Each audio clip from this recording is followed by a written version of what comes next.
제가 마을 교육 활동가가 되려고 작정한 건 아니었고요. 저는 이제 아이들 키우면서 아이들을 맡길 데가 없어서 아이들을 키우면서 할 수 있는 일을 찾았어요. 또 제가 이제 전공과 관련된 분야를 하고 싶다 보니까 아이들과 제 키우는 아이와 함께 어린이 전문 대여방을 차렸거든요. 그래서 아이들하고 함께 책을 읽자. 막 빌려줘서 돈 조금씩 받으면 책값이 나올 걸로 생각을 했죠. 그렇게 해서 시작했던 건데 동네 아이들을 자꾸 만나다 보니까 공부를 좀 더 해야겠다. 그리고 공부를 시작을 하고 보니까 동네 아이들 모아놔서 같이 책 읽는 시간 갖고 그러다 보니까 동네 엄마들하고 교류를 하고 그러면서 엄마들의 고민이 나도 뭔가를 하고 싶은데 할 통로가 없다라는 고민을 많이 알게 됐어요. 그러다 보니 제가 먼저 시작했으니까 그러면 이 엄마들이 할 터전을 좀 만들면 좋겠다. 이렇게 해서 시작한 게 활동인데 그게 이제 이렇게 오랜 시간이 흐르다 보니까 교육활동가라는 이름이 저절로 붙어 있더라고요.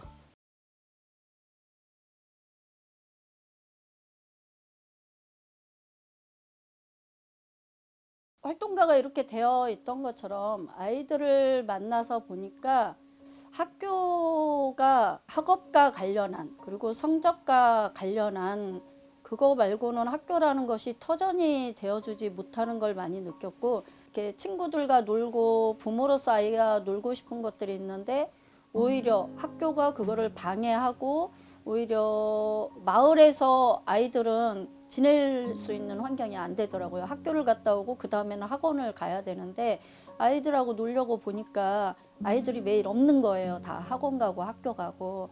그래서 같이 놀 수 있는 방법이 없을까 찾다가 이제 시작을 책으로 시작했으니 같이 책 읽는 아이들과 함께 마을을 돌아다니는 일을 시작한 거죠. 그래서 당장 우리 동네 골목을 아이들과 같이 돌아다니고 또 책을 읽어본 그 책의 배경이 되는 다른 동네, 작가가 살던 동네도 돌아다니고 그렇게 되다 보니까 학교만 공부하는 배움의 터가 아니라 그 마을 자체가 배움의 터가 되고 교육의 터가 돼야 되겠구나 이런 생각을 또 하게 됐고요. 나는 어릴 적 놀던 때를 생각하면 막 이렇게 뭐 논밭 사이를 막 다니고 뱀도 보고 이런 일을 했는데 우리 아이들은 논밭 사이에 뱀을 보고 뭐 그런 경험은 안 하더라도 내가 학교와 집 사이에 왔다 갔다 할 때 그 사이에 보는 그 곳들에서 뭐를 기억하는 곳이 되는지 고향이라는 단어를 안 쓰더라도 어릴 때 어디에서 뭐 했어 할 때 그 마을에서 하는 건데 그러면 그 마을에서 뭐를 했을 때 당장은 환경이 자연스럽게 노는 게 안 되니까 부모님들이 좀 자연스럽게 노는 마을 교육이라기보다는 자연스럽게 마을에서 노는 활동을 통해서 삶의 배움터가 돼야 된다는 생각을 하면서 이런 활동을 또 하게 된 거였죠.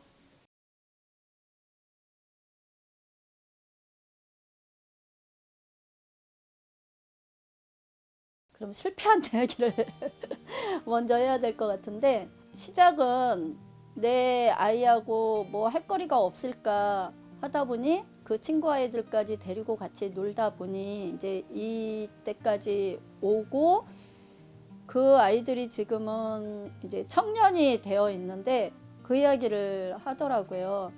선생님 안 만났으면 우물안 개구리처럼 딱 그 경험치가 그만할 텐데 만나서 어릴 때 남다른 많은 경험들을 하게 돼서 시간이 흐를수록 새록새록 생각난다라고 이야기를 하더라고요. 그 아이들이.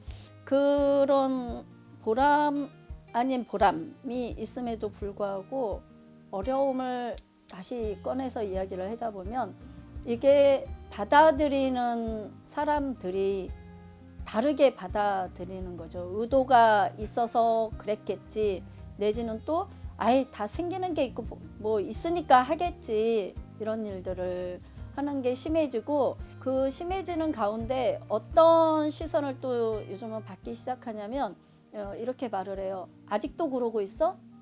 그 아직도 그러고 있어의 뉘앙스에는 그러니까 뭔가가 되어 있어야 되는 거 아니야 하는 뉘앙스가 있는 거죠. 그리고 뭔가가 되어 있어야 되는데 아닌 거에 대한 게 별 볼 일 없었네 이런 뉘앙스가 같이 느껴지죠. 그러면 언제 내가 뭐 별 볼 일 있으려고 했나 그런 적이 없는데 심성적으로 그런 말을 들을 때 약간의 모욕감과 은근한 스트레스가 되는 거고 그러면 보수라도 있었나? 보수도 없었고 그러면 왜 하지? 아니 즐거웠잖아. 즐거웠고 재밌었으면 다잖아. 이런 생각을 하는데 주변에서 그런 이야기들을 할 때 이제 심리적으로 불편함들이 끼치는 게 사실은 굉장히 큰 어려움이고 이 일을 해야 되는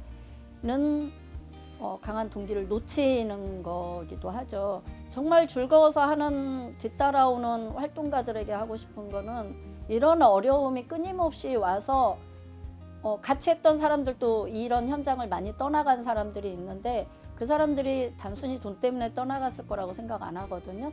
이런 심리적인 불편함들이 떠나갔을 거라고 생각하는데 그럼에도 불구하고 아직까지 버티고 있는 건 혼자 하면 실패했을 것 같아요. 떠났을 것 같아요. 근데 다행히 제가 혼자 하려고 하지 않고 함께 하려고 했을 때 같이 하는 사람들이 얼떨결에 쫓아오다 보니까 제가 전문가가 되어 있어요. 이렇게 하는 사람들이 제 옆에 팀으로 이제 생겨서 있으니까 전문가가 되었네요 하는 말 듣는 순간 또 보람을 느끼기도 하는 거거든요. 저희 마을을 좀 자랑스러워할 수 있는 프로그램들을 계속 하는데 그게 눈에 보이지 않아요. 이번에 이제 마을에 관한 교구를 하나 개발했다고 말씀을 드렸는데 이런 개발한 것들을 그냥 사장시키는 게 아니라 계양구에서 많은 활동가들이 이런 노력과 열성으로 이런 것들을 해놨으면 그걸 살릴 수 있는 시스템을 또 만들어줬으면 하는데 이번에 굉장히 적은 예산으로 우리 이제 같이 팀원인 선생님들을 좀 괴롭혀 가면서 만들었던 것도 이거 봐라. 사실은 보여주고 싶었고 활동가라고 표현을 하던 구민이라고 표현을 하던 이런 열성으로 이런 거를 만들 수 있는데 예산을 갖고 있는 계양구에 말하고 싶은 이거는 일종의 공무원한테 말하는 게 되기도 하잖아요. 공무원 내지는 단체장 이렇게 만들어 놓은 걸 최소한 직접 만들지는 못해도 만들어 놓은 걸 살릴 수 있는 열린 시각을 좀 가졌으면 좋겠다 하는 부분입니다.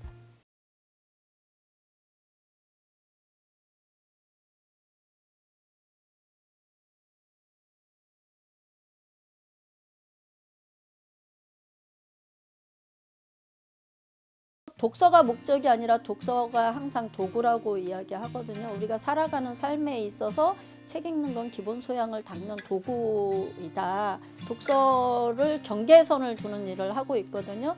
그러면서 독서 강의를 하는 사람이지만 그 독서를 통해서 사람을 키워내는 사람들이 또 독서라는 걸 가지고 이 사회에서 어떤 소양으로 어떤 가치관으로 살게 하는 것이 전파하는 역할을 해야 된다라고 항상 이야기를 하고 있죠. 그래서 활동 분야 이야기하면 그냥 책 하지만 책을 통해서 사람을 키우는 게 더 큰 목적이기도 하다 이렇게 설명할 수 있을 것 같습니다.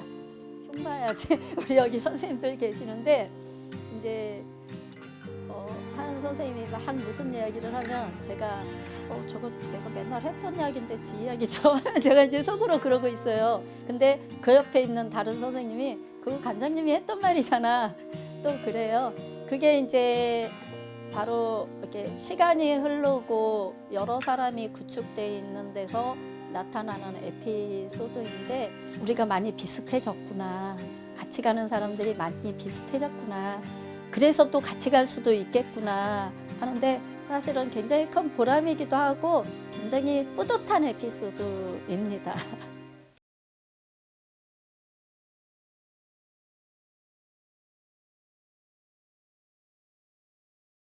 계속 고민을 하는데 계속 하기가 힘든데 원칙 때문에 하기도 하는데 같이 가야 된다는 게 일단 원칙이에요. 혼자 하지 말아야지. 그리고 제가 같이 갈 사람이 한 명도 없다 하는 순간 이 일을 아마도 그만할 터인데 같이 가는 사람들은 계속 토론하고 합의하고 하는 일을 해야 된다라는 게 원칙이고 그 대신 또 하나가 있어요. 언제든지 떠나가는 거 괜찮다. 왜냐하면 혼자서도 얼마든지 할 수 있다고 생각할 때 굳건하게 혼자 가고 우리는 박수를 치자. 그래서 저만의 원칙이라면 함께 갈 수 있는 팀을 만들고 꼭 함께 가야 된다라는 게 저의 원칙입니다. 아까 어려운 말한 것처럼 보수가 사실은 적절하게 보상되어지지 않는 활동 분야이잖아요. 이런 분야들이. 그러는데 같이 가면 그 보상되어지는 게 나누어진다고 생각하는데 같이 가면 커져요. 나누어지는 게 아니라 너무 당장 눈앞에 있는 거에서 실망하거나 혼자 가겠다고 하지 말고 함께 가겠다라는 마음을 먹어서 함께 가려고 하는 노력을 할 때 본인도 계속 더 지속 가능하게 혼자 오래 활동할 수 있는 활동가가 될 거라고 말하고 싶습니다. 그분들에게.